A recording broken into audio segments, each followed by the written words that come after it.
blood of the righteous, son of perdition. John chapter 5, verse 43. I am come in my Father's name, and ye receive me not. If another shall come in his own name, him ye will receive. Luke 10:18. I beheld Satan as lightning fall from heaven. 2 Corinthians chapter 4, verse 4. In whom the God of this world hath blinded the minds of them which believe not, lest the light of the glorious gospel of Christ, who is the image of God, should shine unto them. So we see Jesus in the book of John chapter 5 say that another is coming in his own name, and him you will receive. In Luke 10 he says he beheld Satan fall like lightning from heaven. 2 Corinthians chapter 4, Brother Paul is saying that Satan is the god of this world. John chapter 14,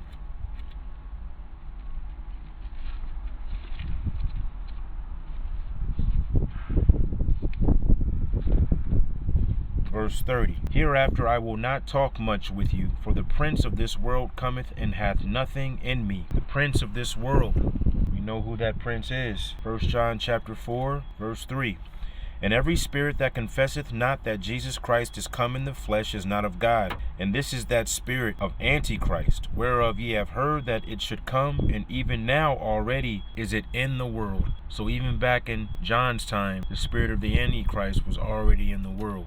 2 Thessalonians chapter 2, verse 3. Let no man deceive you by any means, for that day shall not come, except there come a falling away first, and that man of sin be revealed, the son of perdition. Verse 9 says, even him whose coming is after the working of Satan with all power and signs and lying wonders. The working that Satan does. Jesus is the image of the invisible God. It's the manipulation so he can be manifested, meaning he will have a body prepared for him, just like Jesus. Hebrews chapter 10, verse 5. Wherefore, when he cometh into the world, he saith, sacrifice and offering thou wouldest not, but a body hast thou prepared me. Colossians chapter 1, verses 14 and 15. In whom we have redemption through his blood, even the forgiveness of sins, who is the image of the invisible God, firstborn of every creature. 2 Corinthians 4:4. In whom the God of this world hath blinded the minds of them which believe not, lest the light of the glorious gospel of Christ,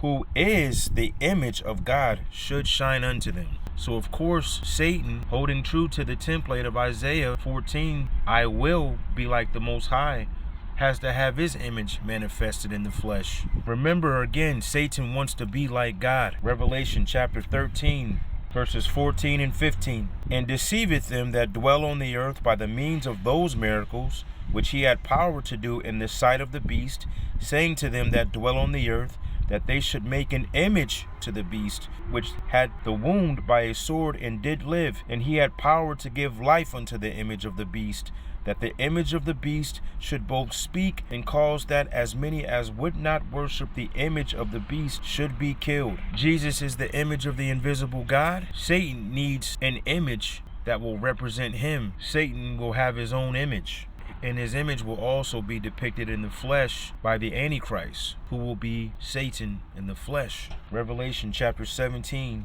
verse 8. The beast that thou sawest was and is not, and shall ascend out of the bottomless pit, and go into perdition, and they that dwell on the earth shall wonder whose names were not written in the book of life from the foundation of the world, when they behold the beast that was and is not, and yet is. When it says the beast that was and is not and yet is, that means that there will be a resurrection of sorts. That's why they will marvel and wonder after him. John 10:10 says, the thief cometh not but for to steal and to kill and to destroy.